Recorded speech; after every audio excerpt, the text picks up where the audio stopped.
Em nome do Pai, do Filho e do Espírito Santo. Amém. Ave Maria, cheia de graça, o Senhor é convosco. Bendita sois vós entre as mulheres, e bendito é o fruto do vosso ventre, Jesus. Santa Maria, Mãe de Deus, rogai por nós, pecadores, agora e na hora de nossa morte. Amém. Nossa Senhora, Mãe do infinito amor, rogai por nós. Em nome do Pai, do Filho e do Espírito Santo. Amém.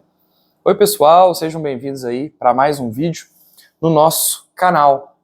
E aí, aquele nosso merchan de sempre, curta, compartilhe, envie este nosso vídeo aos seus amigos, nos ajude a evangelizar. Eu posso me adicione no Instagram também, né? Vinícius Dias, Vinícius D90, D90.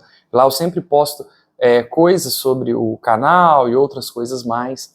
E sempre no meu feed tem uma arte, então você pode nos ajudar aí, né? Eu quero te convidar a adicionar aí, a apertar o aviãozinho, né, e compartilhar a arte no Story, para que a mais pessoas cheguem, né, este nosso conteúdo, né. Nós não trabalhamos com tráfego pago nem nada disso, só com a boa vontade de cada um de vocês. Então vocês estão convidados a nos ajudar, isso também certamente é evangelizar. Então nós ficamos muito felizes aí com as pessoas. Eu tenho amigos que, pessoas que conheço e amigos que fazem grupos de transmissão, né, no WhatsApp, e agradeço profundamente essa ajuda, né, esse suporte, e é justamente este encontro, este retorno de vocês, os comentários, que nos ajudam aí a continuar e nos mostrar que a gente está realmente no caminho certo, naquilo que Deus quer.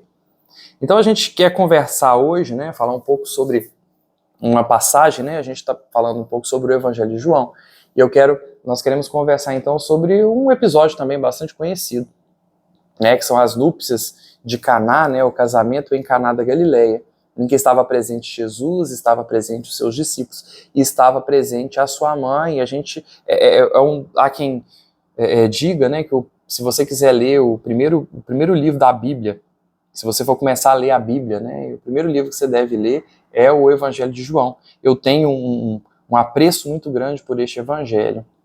Ele tem ele é todo feito, né, com a ideia de... Primeiro que eu já gosto muito de João Evangelista, tenho um carinho muito especial por ele, devido à grande intimidade e à linda relação com Jesus, que foi o único amigo, né, que não o abandonou quando ele estava na pior, né, quando ele estava na cruz. A mãe também não o abandonou, algumas mulheres, e João esteve presente até o fim. Essa fidelidade, né, e é como ver... Eu já falava isso no outro vídeo, né, mas como é bonito ver essa relação tão profunda e tão maravilhosa de Jesus de Jesus com João, né? O discípulo que Jesus amava, e outros tantos episódios em que João é aquele que ele estava ali com Pedro, né? No momento em que foram até o túmulo de Jesus, e que ele demonstra mais fé, e ele é aquele que corre mais na frente, né? E que ele vai na frente, corre com mais força atrás do seu mestre, atrás do seu amado, do nosso amado Jesus. Que relação tão bonita, né? Que serve para nós de espelho, que serve para nós de referência nessa busca por Deus, que é o nosso maior objetivo aqui nesta terra, neste mundo. Pois bem, a gente quer falar de uma pessoa muito cara a nosso Senhor Jesus Cristo, certamente a pessoa mais cara, que é justamente a sua mãe, né? Nessas núpcias, nesse episódio tão maravilhoso e tão bonito, que está em João, no capítulo 2, que é o casamento, as núpcias de Caná, né? A minha Bíblia aqui é Jerusalém, e a palavra do Evangelho de João, no capítulo 2, diz o seguinte, né? As núpcias de Caná. No terceiro dia houve um casamento em Caná da Galileia, e a mãe de Jesus estava lá. Jesus foi convidado para o casamento e os seus discípulos também. Ora, não havia mais vinho, pois o vinho do casamento havia acabado. Então a mãe de Jesus lhe disse: eles não têm mais vinho. Respondeu-lhes Jesus: que queres de mim, mulher? Minha hora ainda não chegou. Sua mãe disse aos serventes: fazei tudo o que ele vos disser. Havia ali 6 talhas de pedra para a purificação dos judeus, cada uma contendo de 2 a 3 medidas. Jesus lhes disse: enchei as talhas de água. Eles encheram até a borda. Então lhes disse: tirai agora e levai ao mestre-sala. Eles levaram. Quando o mestre-sala provou a água transformada em vinho, ele não sabia de onde vinha, mas o sabiam os serventes que haviam retirado a água. Chamou o noivo e lhe disse: todo homem serve primeiro o vinho bom, E quando os convidados já estão embriagados, serve o inferior. Tu guardaste o vinho bom até agora. Esse princípio dos sinais, Jesus o fez em Caná da Galileia e manifestou a sua glória, e seus discípulos creram nele. Depois disso, desceram a Cafarnaum, ele, sua mãe, seus irmãos e seus discípulos, e ali ficaram apenas alguns dias. Esse evangelho é maravilhoso, é um evangelho bastante conhecido desse casamento em Caná da Galileia. E já no início a gente percebe, né? No terceiro dia houve um casamento em Caná da Galileia e a mãe de Jesus estava lá. Nós já falamos no vídeo, né, um vídeo sobre a samaritana, né, da importância da presença de Jesus. A presença real de Jesus. E aqui falamos então da presença de Nossa Senhora, a presença de Maria, fundamental para que aquele casamento continuasse sendo uma festa e não se tornasse numa tragédia, numa vergonha para estes noivos. Percebam como é extremamente difícil, extremamente complicado para uma pessoa passar por isso, né? Em alguma coisa ali no seu casamento, se falta alguma coisa, a pessoa já vai pensar que é um sinal que ela não deve se casar, o desconforto gerado, o problema que aquilo ali muitas vezes a vergonha. Mas Maria, mas Nossa Senhora estava lá. E a presença dela teve um papel fundamental aqui. E também assim deve ser na nossa vida. A presença da nossa mãe, a presença de Maria na nossa vida, a presença dela na nossa história. A presença real, a presença verdadeira. Não digo aqui de uma presença no sentido, mas digo aqui de uma presença no sentido real. Não enquanto ideia, né? Não como doutrina, mas da presença de Nossa Senhora. Quantas vezes Nossa Senhora se manifesta, né? Se manifesta através das suas aparições. É ela que não está em todos os lugares, mas pela graça de Deus ela pode estar em todos os lugares. Assim nos ensina a igreja. E a sua presença tão maravilhosa. E como ela transforma e como ela modifica. Quantas são as pessoas que não têm aí experiências, né, com a Virgem? Pessoas que não têm experiência com a Nossa Senhora e aí às vezes no momento de oração sentem numa casa totalmente fechada, aquele perfume, aquele cheiro de rosas. A presença dela, mostrando que ela está ali. Nós podemos então recorrer à própria experiência dos santos e dos místicos, né? Como Santa Gemma Galgani, em que Nossa Senhora que ela era acolhida por Nossa Senhora no seu colo, né? Ou de Santa Catarina de Labouré, que de todas as videntes, né, no sentido da aparição, né, é a única que tem um relato de que encostou no corpo de Nossa Senhora. Nós já falamos sobre a aparição de Natividade, por exemplo, e quando o Fausto tentava tocar em Nossa Senhora, ela desaparecia. Mas Santa Catarina Labouré, por exemplo, né, ela coloca então os seus cotovelos sobre os joelhos de Nossa Senhora, ali ela é consolada pela Virgem. A aparição que é a presença dela, é Nossa Senhora que desce do céu.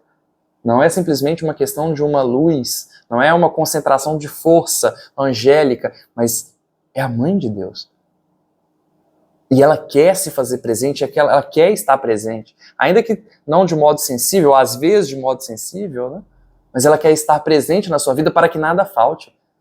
Para que ela comunique a Jesus as necessidades que às vezes você nem sabe que tem. Porque esses noivos provavelmente sequer sabiam que o vinho estava acabando.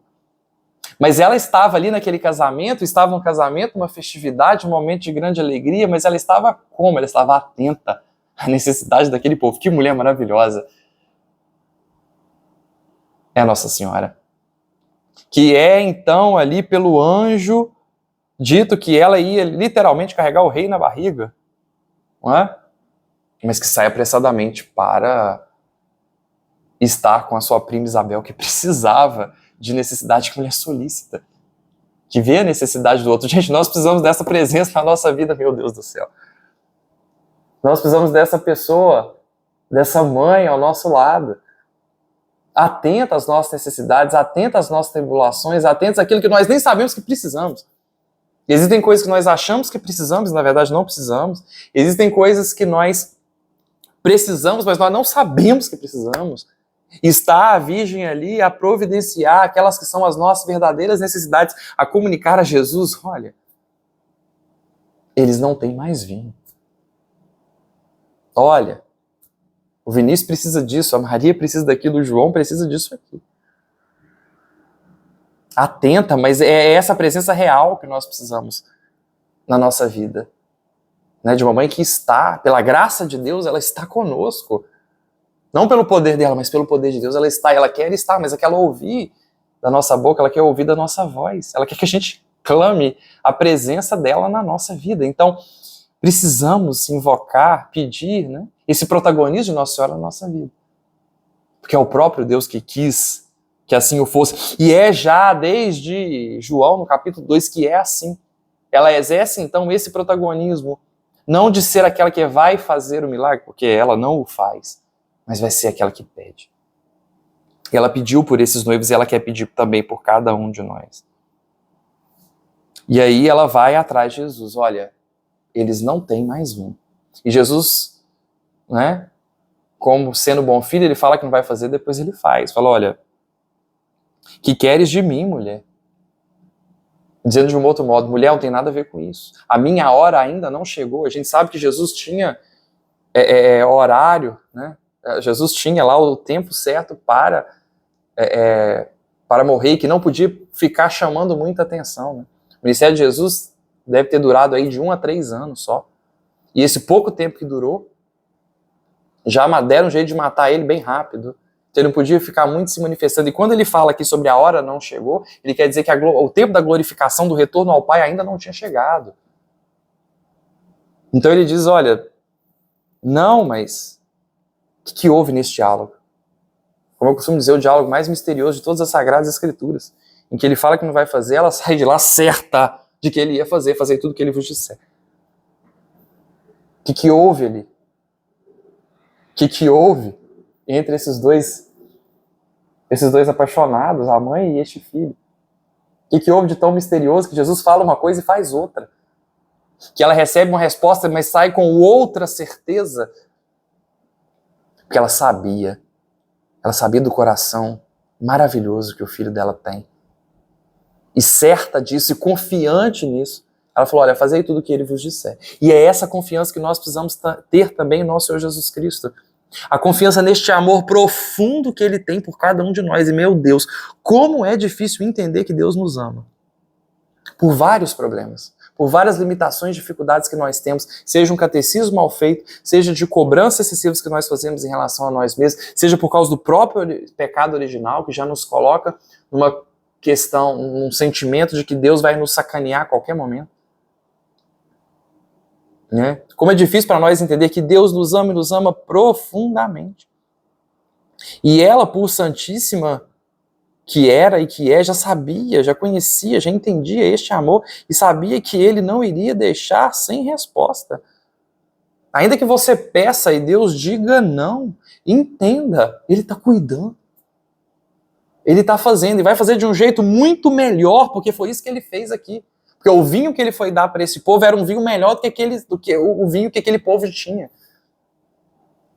Então ela sai ali, nesse diálogo misterioso, né, que houve. Ela sai e fazei tudo o que ele vos disser. E esse é o único mandamento que Nossa Senhora nos dá. Fazei tudo o que ele vos disser. A obediência. Ela ensinou para nós a obediência ao seu filho, a obediência a Deus, que é aquilo que vai gerar verdadeiramente o milagre, porque o milagre precisa passar pela obediência a Deus. Só tocaremos milagres se nós obedecermos aquilo que ele nos ensina, aquilo que ele nos diz, aquilo que ele comanda. Né? Como no Antigo Testamento, em que o profeta manda aquele homem se lavar então no rio 7 vezes, e ele não queria fazer. Se não tivesse feito, teria saído dali sem o seu milagre. Mas o milagre, então, ele aconteceu porque houve obediência. Então precisamos obedecer e precisamos cumprir a vontade de Deus e fazer tudo aquilo que ele nos disser. E é isso que vai fazer o milagre, é isso que vai fazer a nossa santificação. Eu estou lendo, né, Mensagem da Santa Teresinha agora, eu lendo a história de uma alma, né, e ela diz o seguinte: a perfeição consiste em fazer a vontade de Deus. E é isso, e essa perfeição, e esse casamento com o Senhor, na verdade, é também a nossa santificação. que é nós nos transformarmos nele, porque o marido e a mulher, eles são uma só carne, e quanto mais nos santificarmos, mais seremos com Deus um só. Nessa união tão bonita que ele quer ter com cada um de nós. Essa transformação que ele quer fazer em nós nele. Porque é para isso que nós aqui estamos. Para nos casarmos com o nosso Senhor, para sermos iguais a Ele, para sermos então semelhantes a Ele. É isso que Ele pede, é isso que Ele quer de nós. E é isso que Nossa Senhora ensina: façam tudo o que Ele vos disser. Esta é a verdadeira perfeição, é fazer a vontade de Deus, não é do seu pai nem da sua mãe. Mas fazer a vontade de Deus não é a sua vontade própria, mas é então fazer a vontade de Deus, seja ela qual for. E aí Jesus pede, né, que se enchem então as talhas de água, e essas talhas eram grandes, né? Muitos e muitos litros aqui, vai dizer. E então eles pegam aquelas talhas, certamente com dificuldade, vão levar então ao mestre-sala. Então neste caminho, de modo misterioso, de modo que eles não se deram conta, então o milagre aconteceu, e assim é o nosso milagre, o milagre da nossa santificação. E é neste caminho que a gente vai trilhando de comunhão, de confissão, este caminho então de fazer bem ao próximo, de amar a Jesus, de adorar, de rezar, e de, na vida ativa que nós levamos, também fazer o bem. E é neste caminho, de maneira misteriosa, que essa água se torna vinho, que nós vamos nos santificando sem perceber que estamos nos santificando, porque o nosso processo de santificação, ele é pessoal, ele é intransferível e ele é totalmente individualizado. É claro que a gente vê aspectos aqui e ali que são semelhantes, mas é a sua santificação na sua vida, do caminho que você tem que percorrer, que outro não pode fazer por você. Esta é a sua vida, este é o seu caminho. E é neste caminho, misteriosamente, obedecendo a Jesus, apesar das dificuldades dessa obediência, porque carregar talhas de 100 litros de água não é fácil, era pesado, mas eles carregaram e obedecendo, apesar da dificuldade da cruz que nós precisamos carregar. Nós podemos fazer uma analogia aqui, né? Dessas talhas d'água, quando na verdade é a cruz que nós temos que carregar, da dificuldade do dia a dia, do cansaço, do trabalho, dos problemas, das tribulações, das muitas coisas ruins que nós precisamos de conviver com a nossa maldade, com a nossa ruindade. Somos ruins, né? E é um desafio conviver com nós mesmos, porque nós somos péssimos, não podemos olhar para nós, temos que olhar fixamente para Jesus. Mas é nessa dificuldade do dia a dia, dessa cruz, do carregar dessa cruz, carregando então essas talhas d'água, que misteriosamente no caminho a gente vai se santificando. E é muitas vezes tomando remédio e buscando fazer aquilo que o médico ensina, que a nossa cura então vai acontecendo, que o nosso milagre vai acontecendo. E buscando então a conversão do seu filho, do seu amigo, do seu esposo, da sua mãe, do seu pai, e que de comunhão em comunhão, de oração em oração, de terço em terço, nesse caminho, nessa trajetória, o milagre vai acontecendo, e aquela pessoa vai se transformando, e aquela pessoa vai se convertendo, e Deus vai enviando graça, enviando graça, enviando graça. E enfim, pela graça de Deus, aquela pessoa vai abrir então o seu coração. É claro que a conversão, ela carece, né, da abertura do coração da outra pessoa. Mas a nossa oração, ela toca o coração de Deus, e Deus então envia graça para aquela conversão. Então é mesmo neste caminho que este milagre, que a graça, que a santificação vai acontecendo. E com o apóstolo Paulo nós vamos vivendo essa transformação a ponto de dizer, né, não sou eu que vivo, é Cristo que vive em mim. É este casamento tão maravilhoso, é este casamento tão perfeito que Ele quer para cada um de nós, né? As pessoas estão preocupadas, né? As mulheres, às vezes os homens também aflitos pelo casamento, mas estão se esquecendo do casamento primordial e mais importante, que é o casamento com Jesus.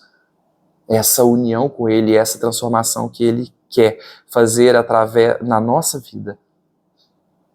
Peçamos então a Nossa Senhora que esteja ao nosso lado. Peçamos que ela esteja nesse nosso processo de santificação. Peçamos a ela a intercessão para que os milagres aconteçam na nossa vida. Seja o milagre do nosso casamento com Jesus, seja o milagre da nossa santificação, sejam os milagres, as coisas que nós precisamos na nossa vida, que nós julgamos precisar, uma cura, uma libertação, uma conversão. né? É uma oportunidade de emprego, de trabalho, mas nós precisamos da presença dela. Porque onde ela está, o Filho também estará. E ela atrai muitas graças, pedindo a nosso Senhor Jesus Cristo por aquilo que nós precisamos. Ela viu a necessidade daquele povo, daquele casal, naquele casamento. E perceba que o vinho que Jesus transformou, né? O vinho de Jesus é muito melhor do que o vinho que tinha naquele casamento. A ponto do mestre Sala dizer, né, olha, todo mundo serve primeiro o vinho menos bom e depois o melhor, né? Vocês fizeram o invertido, vocês fizeram o contrário. Né? Primeiro é o vinho melhor, depois o vinho menos bom. Ele diz o quê? Não, vocês fizeram o contrário. Vocês guardaram o vinho melhor até agora. O vinho melhor está guardado. Aquilo que Jesus faz na nossa vida é muito melhor do que aquilo que você quer. Quando você pediu a Deus uma graça, depois Deus veio lá e deu algo muito melhor, muito, muito melhor do que aquilo que você pedia. As graças que Deus tem para nós são muito maiores e melhores do que as graças que nós queremos para nós mesmos. Estejamos então, dia após dia, abandonados no colo desta mãe, aos pés de Jesus, como João, ao lado de Maria, contemplando o nosso Deus crucificado, que tanto nos ama, que é apaixonado por cada um de nós. E vivamos então deste casamento, seguindo este único mandamento que Nossa Senhora nos deu: fazei tudo o que Ele vos disser. Glória ao Pai, ao Filho e ao Espírito Santo, como era no princípio, agora e sempre. Amém.